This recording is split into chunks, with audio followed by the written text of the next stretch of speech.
Oh, new file. No, it's got a new one. I'm walking around the issue. I'll take a break in about 10 minutes. My hand is cold, so I'm gonna put this down. Put this down. Chicka chicka baby.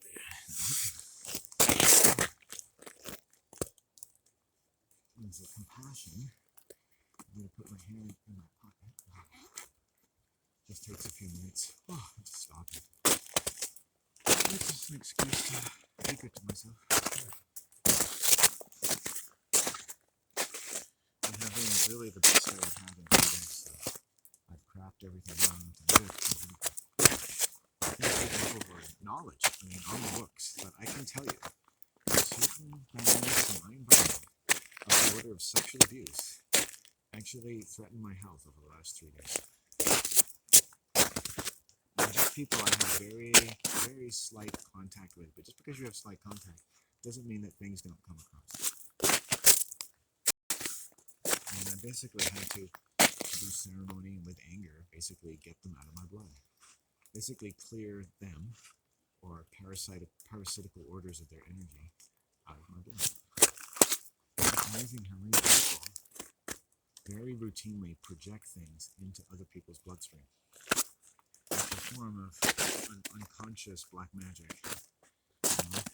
They, remember, when I say that, they're kind of like predators. It's like, even if someone seems like a predator, it just sounds like something a predator would do. But it's a thing that, salesmen, a used car salesman will do the same thing.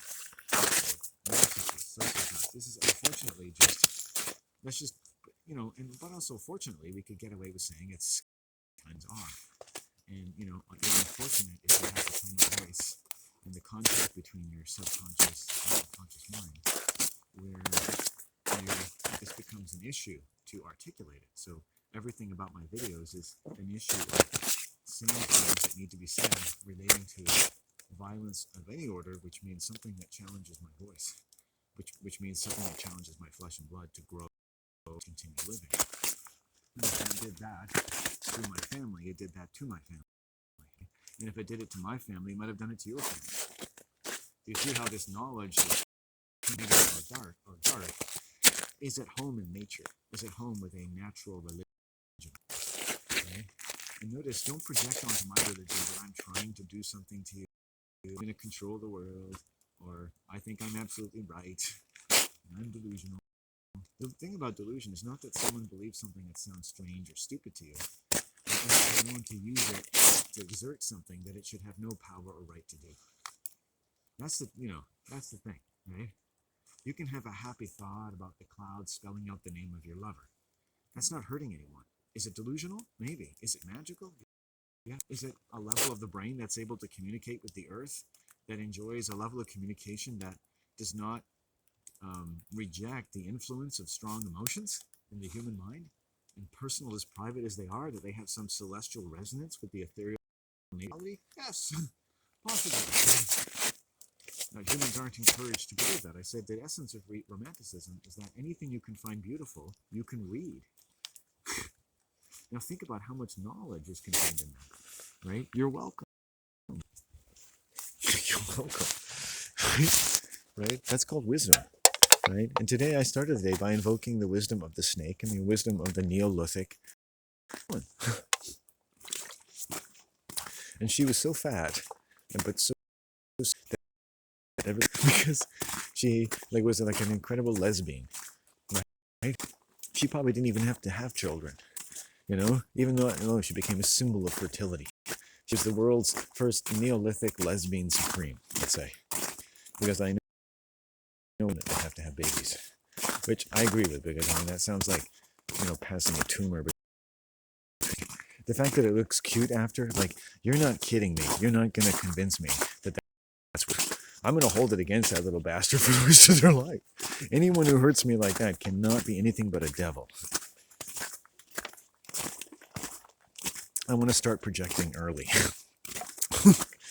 And but also that little satire highlights the powers and the responsibility of wisdom that women, feminists might say, were natural candidates to acquire.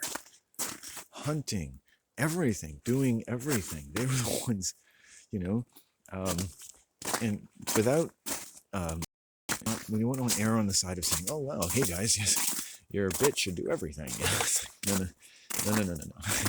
Right? That's the difference between magical thinking and delusion, is when you use your magical thoughts about life or history or anthropology. Let's just keep them at the magical level, because I'm not an anthropologist.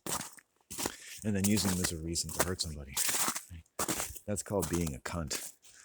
That's called being a sexual abuser. Right? Right? And so, men dealing in such knowledge, and witches like myself, you have to respect women, whether you want to or not. Because that's what I've done all my life. I've respected women. And it's so sad. And I understand, that doesn't maybe serve as rhetoric, but it is sad. I would like some people's sympathy. I don't expect it, that I got hurt by women. But it's also kind of my own fault. And it's my family's fault. And it's disintegrating conditions. And the fact that my mom was raped by men when she was 5. So feminists and Canadian law understand that female-initiated violence is always given the benefit of the doubt that in some sense a male initiated it with them. And so you might say that in a range of thinking about women that women might like and might be the most realistic, there's women who have been receptacles for the greatest violence in the world, that has misused sacred things about women in their natural, biological, powerful interest in their environment and the well-being of their children and the earth around them, that a predatory or psychopathic illness, the likes of which men have given ample confession to, inhabiting the otherwise perhaps laudable claim of being a man and having the honor, grand respect that would be granted mankind, and misuse that to rape women and to misuse sacred things about women in their powerful interests and singular interest to be differentiated from that of a man in her powers and capacities historically, anthropologically, none of which should ever be used to take away something that a woman wants to keep or give her something she doesn't want, right? With respect, right? And so I see in that Neolithic woman of the snake the world's greatest lesbian. She be as if she wants to, but she's going to be a single mother. If there's a nice man who wants to help out, that's fine too. And nor do I think that a woman, a healthy lesbian, has to be dominant all the time. But I think it would be interesting for a man to learn how to treat a lesbian, and that his dick wasn't going to get him anything, but only who he was. But that also a lesbian could be a really great judge of a man. And for that reason, deeper around a lesbian than he would be around most women, because she would be a sound judge of a man. A woman is more likely to be a sound judge, right? If, the fact that man is a man is of least possible significance in the way that culture is almost entirely civilized. That men, without thinking it, might have certain ways of treating a female. They might have learned certain ways to treat someone because they're male. And how feminists have worked, and for reasons not always be clear to everyone, because when violence is happening in groups, communication is usually pretty slim on the ground, even if the violence isn't. And so the violence always dealt with the voice. And the thing that we all have is voices. And the thing that is taken away from victims is their voice. And they work hard like myself, and they find a way of life where you work hard using your voice. Right? And that's all. It's like I ended up doing that. I don't get credit for if my life ever turns out to be some wonderful, meaningful way to spend your time on the earth. I like to imagine our lives are. I feel like I have more trouble than that than most people. So don't think I'm being arrogant. I have more trouble than most people because I'm not a part of society. They are by choice, perhaps, and as much as anyone's life is a choice. And that is your spirit, right? And with respect to the goodness of your spirit and others, the goodness of their spirit when they first came into the world, And people that I consider more prone to schizophrenia, which I have a fairly wide, subtle, but I consider that based on more on my powers of observation than on a textbook.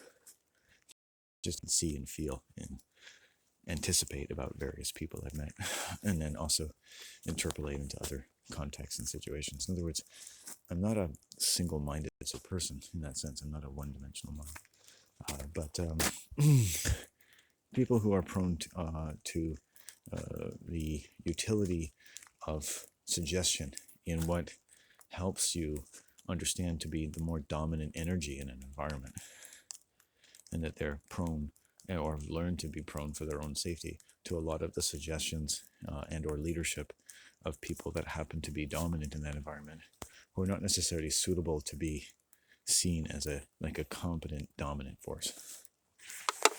And they tend to be able to be taken over by the spirits of certain energies around them, or energies from their life, or energies from the environment that may have reasoned one or all, and in almost metaphysical sense, it cannot be attributed to just one or person or people, a sense of repulsion for various other types of energy, because never does the mentality of any group of people become strong that it becomes strongly to other types of human energy.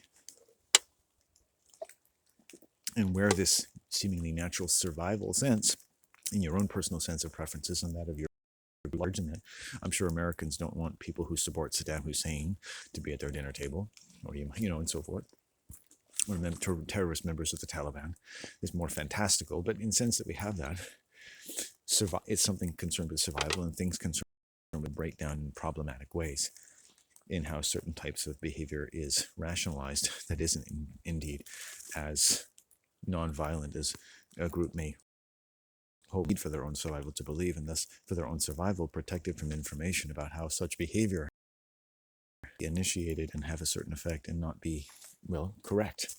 They're kind of projecting onto innocent people.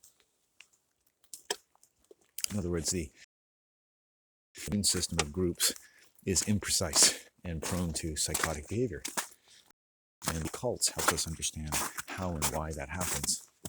And the peculiar difficulty victims of groups, and thus any violence, in that the group, the society, or the gender that's given forth, has seized, or it seems to have seized, many powerful claims as to being of the utmost good, and of the utmost society, and to be something that, in a less outspoken sense, gives people who might not otherwise have a purpose, a sense of purpose and identity in the world, and in terms of human suffering, and so on, and how loath they are to give that up for someone who's being, quote, negative, and so on and so on. So they're seeing a kind of group schizophrenia. And this comes with understanding that these people have come from homes where their primal existence as infant human animals has been critically disrupted. And how this, whether it's said aloud or not, is part of the natural and expected deprivation that all white people are to be exposed to by degrees. And that this is one of the major purposes of public schooling. Has always been steady and sequential of the comparable comforts of home and of your mother and father, and of learning a language and learning to make meaning and learning to read what is beautiful in your environment, and to have that protected because you're a beauty-making machine. Because that's why your body as a baby is so beautiful. You make beauty out of the sound your spirit ethers of your mother's womb, and in the ethers of nature, and in the ethers of the merest of existence, that is the very essence of time, and has cleansed of all unnecessary doom and death and morbidity in the world.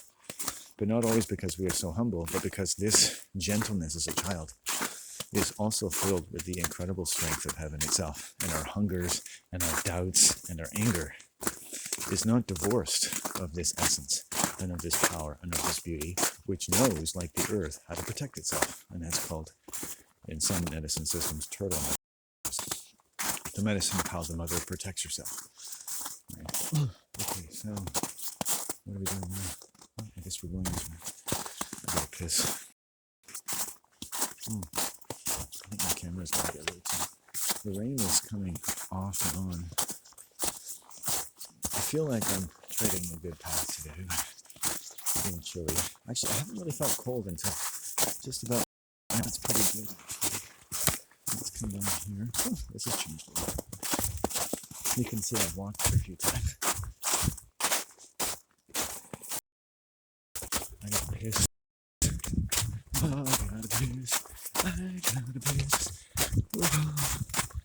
Oh, my mom has to go to Qualicum to ride with her. Oh, so that might be an interesting day. If you haven't seen one of mine, you'll want to tune into that. Qualicum is, like the people who live there, two completely different things. There's one is the wonderful, beautiful thing that is the land and the true native history of the area. And then there's the people, who can be kind of also, by many extremes, one thing or another. So it is the sacred Pentlatch territory, and it is Qualicum. Kind of like the way Seinfeld would have said Newman. Oh.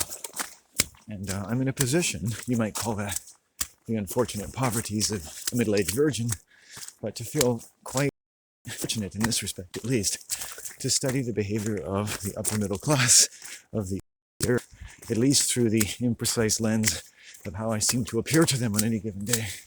Okay. And certainly they got their fair share of narcissists, I'll tell you that.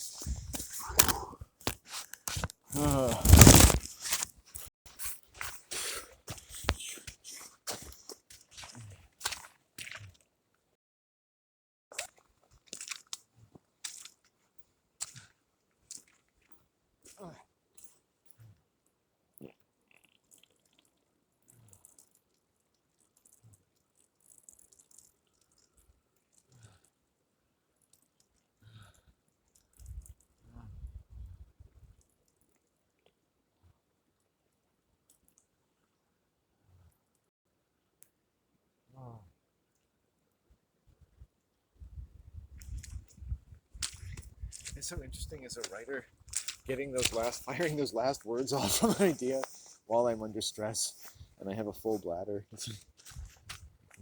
Getting into the bath when I get home, it's the same thing. Stressful time to talk, but I always say like, hey, this is a stressful time for a reason, and it's also a healing time. And so that I get twice the healing out of my day, essentially, by the way I treat myself when I get home.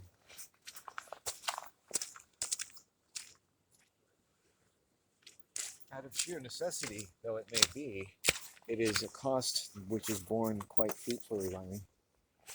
And that I do get a chill every day, pretty much 10 months, 11 months a year. But my body's grown fairly fond of hot baths. It's not raining as much as I thought it would. That's good. Oh.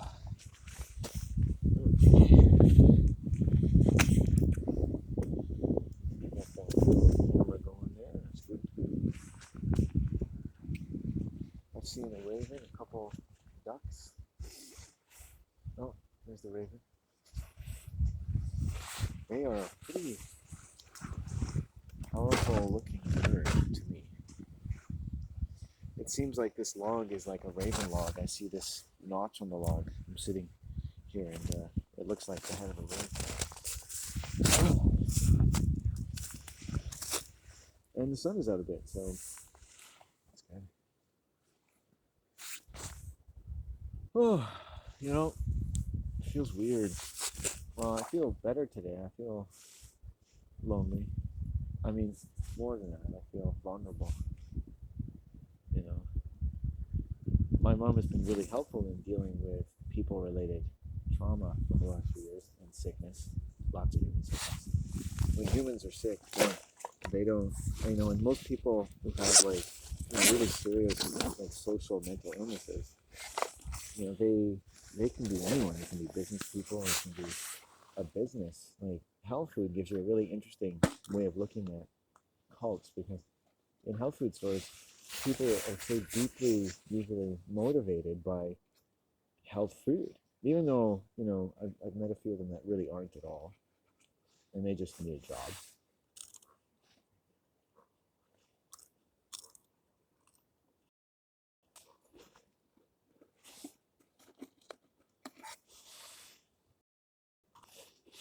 And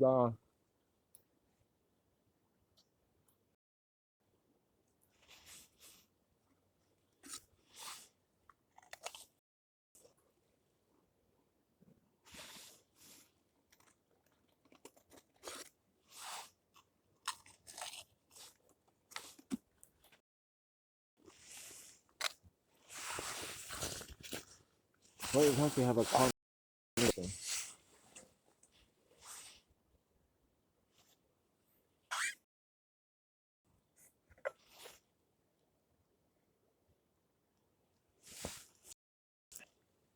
They share a kind of aggression. They share a suspension of disbelief. Those environments, as much as they're trying to help you with everything from your yeast infection to your homeopathic equilibrium, is there are parasitical energies that can grow in the mental atmosphere of human beings, especially erring on the side of exhibiting food control. They're selling barely legitimate supplements with pseudo medical advice dished out by usually single middle class white women who have usually had some serious problems raising their own children properly with a father. And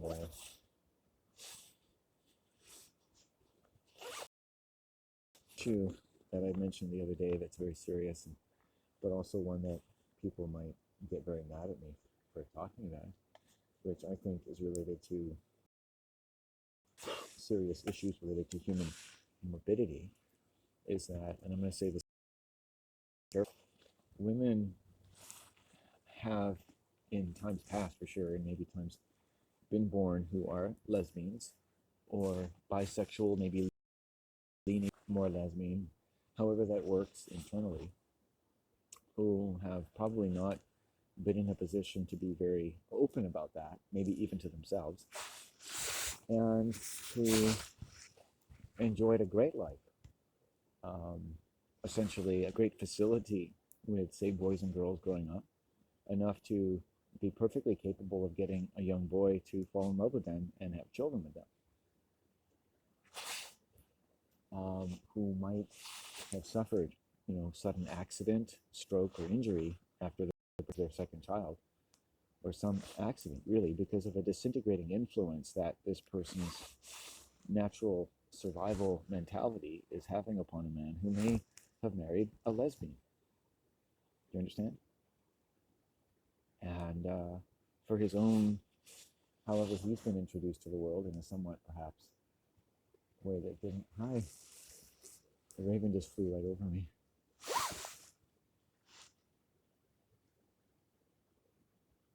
Wow.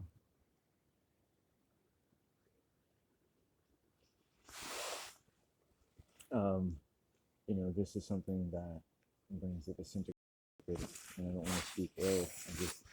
My family member, passed away and said to me, one, I'm free, and two, that you don't have to earn love in heaven. That's the raven. You don't have to earn love in heaven. No. It's, we earn money, we earn things, but earning love is a totally different concept. And the thing is that when I got old enough to work and wasn't, I didn't have my father's love anymore. It was gone. And since my mother had pretty much left me with my father and left, or needed to, I had nothing. And in many ways had been an orphan. Neither my mother's nor my father's son. In this way, I learned a cruel lesson about what my mother and father had been denied when they were children. There's nothing more excruciating than not just to suffer domestic abuse, but then to to know in a way that you can never ignore that your mother and father were abused as when they were children, and perhaps in my sexually. And then too, if you haven't I've always conducted my own occupations, and rarely for money, um, and I guess I've lived a kind of holy lifestyle in that way. But I don't feel like a very holy person. Most of the time, I just feel like a vulnerable person, because when you don't have a category, you don't have something you can call yourself that you are, or tell people what you do, you will always be more vulnerable than not. It'd be safer for me to generate money.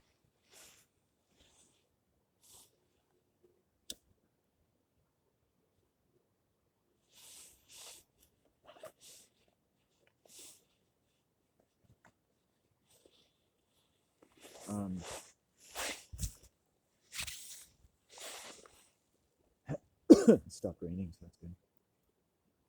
That water besides sad things perhaps, but she was happy. I just thought she was really exciting to me. As much as I'd had a hunger and I'd been a bit cynical about her relationship with my mom, and that these things have been understood by certain half-decent psychologists, that in families where there's a lot of denial for different that may serve for different purposes for different people, there's an unfortunate disintegrating energy that can come across that can really feel like very, very negative. In the way that relatives may understand or not, or talk over information about concerning your personal safety.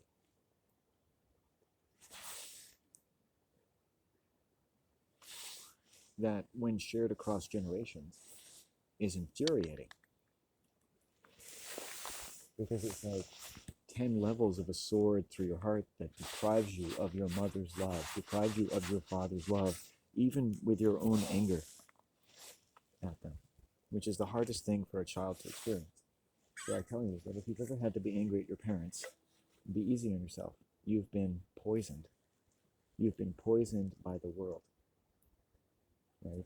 And I swear, if you took names, just like you took names of Jews that had come out of the Holocaust, and took the names of everyone in the world of any age who've ever can admit to suffering from being extraordinarily angry at one or both of their parents, who would be given special consideration for having been poisoned by the world. Inasmuch as there's no reason for anyone to starve, there's no good reason why any child should be abused or neglected anymore all over the earth. Ever. Again. The only thing stopping that from happening is our continued reliance on too much denial about the nature of our relationship to the people who essentially own us through all of the God systems and financial systems of the world, all the spiritual systems, all the languages, all the way that human beings' time gets meted out from day to day according to the Kal of Endar and the various bank holy days. Think about that. Bank holy days. The holy days are for the banks.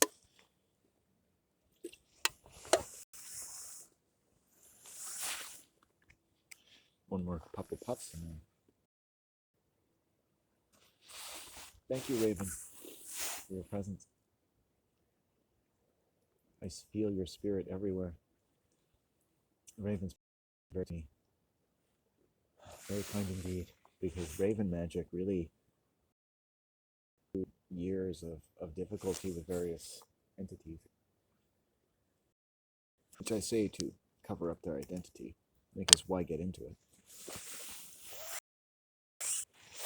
Thank you, Raven.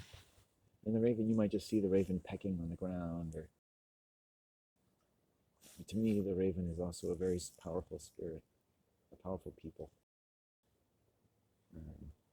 I would be careful and cautious, not for reasons of any great peril, but out of respect for myself and the medicine of the Raven, of just throwing out a bunch of words that I would say.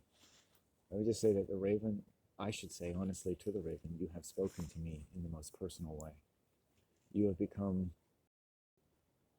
the power in my medicine, that I release whatever medicine I seek to find comfort in, to the generosity and the mercy of the earth, and the authority of the earth and of the Father of the earth, and all of it is male and female. And balance has become the greatest journey and the most difficult journey of my life. Because I feel like not just an a vessel that is, in a sense, never completely taken form. I wouldn't really stand strong among a council of witches. I wouldn't stand strong among a council of Satanists. I wouldn't stand strong among a council of men. I wouldn't stand strong among a council of children from a daycare in terms of what humans may be supposed to be to other people.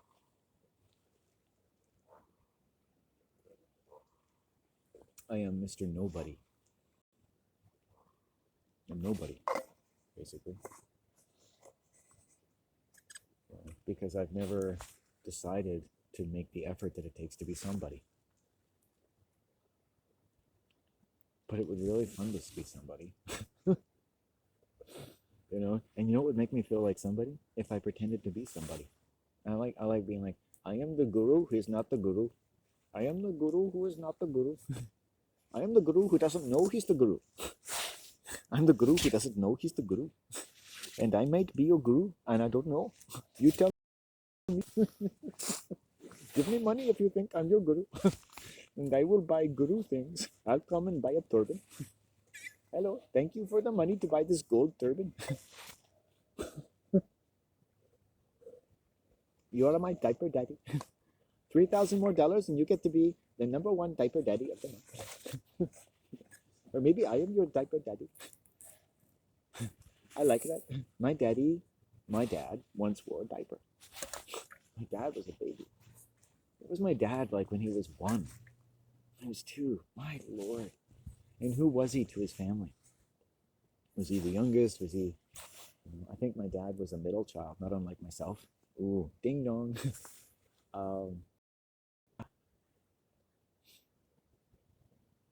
I think that sometimes, you know.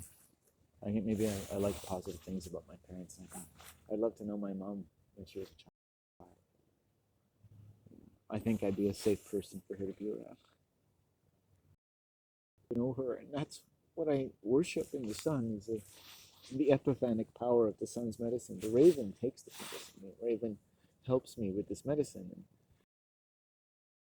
And, well, I associate the raven with creativity and medicine, and all medicine is essentially creative intelligence. And raven, and then you could put words on it. That's fine, you know, but you can take those words away, and be careful with your choice of words interacting with the beautiful energy of the raven and what sacred peoples call the